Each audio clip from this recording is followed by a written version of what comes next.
Bonjour à tous. Il semblerait qu'en cette fin de deuxième semaine de confinement, le monde de l'alimentation n'a jamais été autant divisé. Cette semaine, ce sont à leur tour les producteurs de fruits, de légumes qui tirent la sonnette d'alarme. Bonjour Romain. Comment est la situation, on va dire, aujourd'hui ? Mais on a des problèmes qui paraissent surréalistes, hein. C'est d'écouler notre marchandise via la grande distribution qui a encore accru cette part de marché eu égard au contexte. On a des producteurs, nous, dans notre département, qui sont aujourd'hui déréférencés, puisqu'on a de la marchandise qui vient, en l'occurrence, d'Italie et d'Espagne, à prix plus que cassé et bradé. Nous avons un adhérent aux jeunes agriculteurs dans les Bouches-du-Rhône qui va jeter 200 000 salades. Qu'est-ce qu'on peut faire pour vous aider, vous, jeune agriculteur, en fait ? Alors, vous, en tant que consommateur, vous pouvez privilégier d'acheter d'origine française et locale.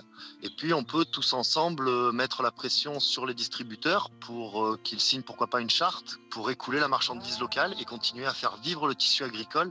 Il y a des exemples concrets de solutions ?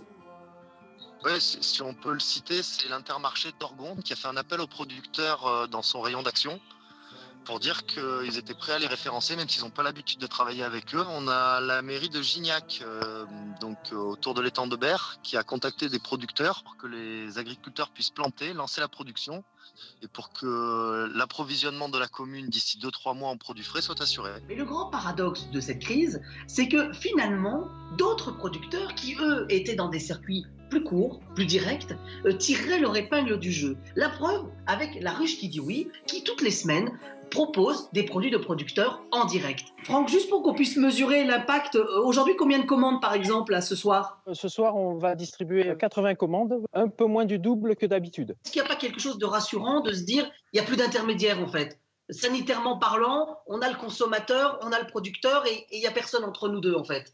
Nous, on propose de la vente directe, mais sur les distributions, en fait, les produits ne sont pas manipulés par X personnes. Elles sont manipulées par le producteur et par le membre parce qu'on a des mesures qui sont très strictes. C'est prépayé, donc il n'y a pas de manipulation de monnaie. Donc au final, le contact, il est vraiment minimaliste. Et je pense que c'est aussi rassurant pour les gens. Bon, pour conclure, on consomme des produits de production plutôt locale, dans un cercle proche de notre cuisine, et on soutiendra une agriculture française.